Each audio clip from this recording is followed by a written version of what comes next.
We've got changes to Rengar, Vladimir, Yorick, and the Tribunal covered in this episode of the Patch Overview. Hey everybody, we're back again this week with designer Feral Pony, who will walk us through the changes in this patch, which is also being used for the Season 2 World Championship. While this video doesn't cover every single change, it will explain the thought process behind some of our decisions. Let's start with Rengar. He's one of the newest champions to the league, but he came out a little bit weaker than we had hoped. What are we doing this patch to give him more of that predatory punch? Rengar wasn't quite the ultimate predator we wanted to be, so we're beefing up his chasing and ambushing potential. So we're making a couple of quality life improvements to Unseen Predator that should make him a little bit easier to use the skill effectively. Leaping between targets from Brush should now be a lot smoother, and Rengar will now automatically attack any champion he's pounced on. So we're removing the cast time on Battle Roar, so this basically allows him to cast it while moving. So he won't just kind of stop in place and angrily yell at people, he'll be able to continue chasing them down and killing them. So there are two main reasons why I made Thrill the Hunt faster. One is this is often his initiation move, we really want him to kind of excel at this. The other one is again hunting people down. If there's a straggler, we really want to be able to kind of go into stealth mode and actually catch and kill that person. Overall, this should make Rengar way more awesome and that really fulfill that ultimate predator fantasy. The Vladimir changes are always a bit controversial, but we have some changes in store for him this patch. What are we doing to the Crimson Reaper? So in the previous patch, we reduced the health cost of Tides of Blood, and now players are basically able to keep it up at max stacks, which is effectively doubling the damage of the spell from previously. So as a result of this, a lot of Vladimir players are now stacking Magic Pen, and basically just wrecking teamfights in the middle of the game. I really want him to be sort of this late game AP carry, but right now because of the Tides of Blood change, he's just peaking too early. So to compensate for the reduced risk involved in stacking Tides of Blood, we're going to be pulling back the damage on the higher ranks of the skill. This should soften some of that mid-game punch, but still allow Vladimir to do really impressive damage late game after he builds some AP. Ziggs is getting an interesting change to his Satchel Charge ability. Take us through it.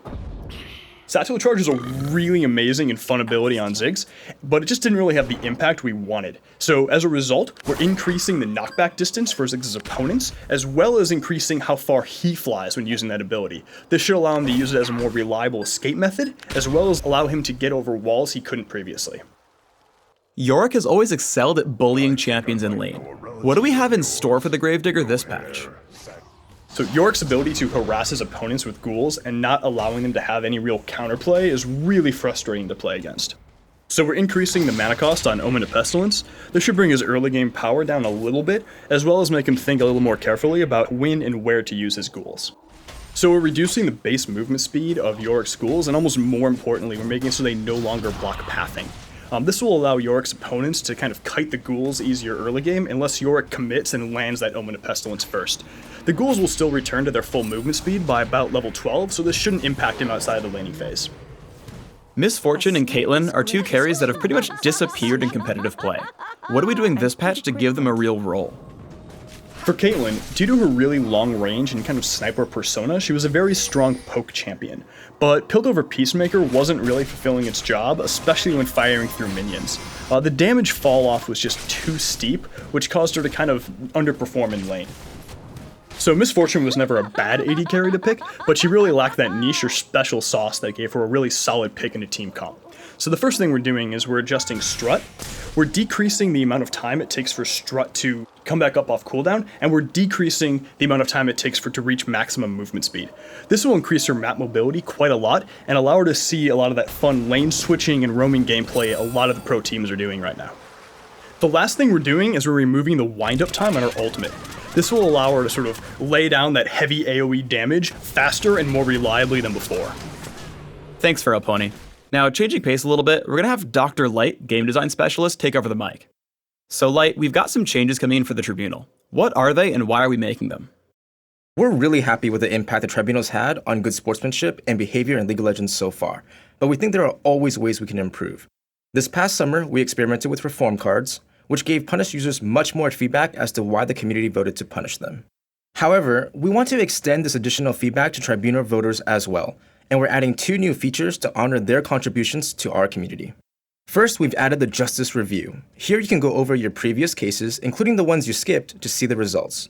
You can also view stats on your level of accuracy, including number of toxic players you helped remove, number of toxic days of gameplay you helped prevent, and your longest correct streak. We're also adding the Halls of Justice. This is a new ladder for Tribunal users to see how their contributions compare to their peers. Players will get bonus points for getting streaks of correct cases, and we're excited to see and highlight the most positive contributors to our community. Lastly, we did some research and found that the vast majority of Tribunal voters don't come to the Tribunal for the IP rewards. They're actually motivated by the opportunity to improve the community. In addition, we discovered that the group of players who are motivated purely by IP, these players were actually the least accurate voters in the Tribunal. In light of this evidence, we've decided to run a large-scale experiment to replace IP rewards with these two new features. We believe this change will improve Tribunal accuracy overall. That's it for us for this episode of the Patch Overview. Please subscribe to the Riot Games YouTube channel and leave us your comments just below. Thanks for watching.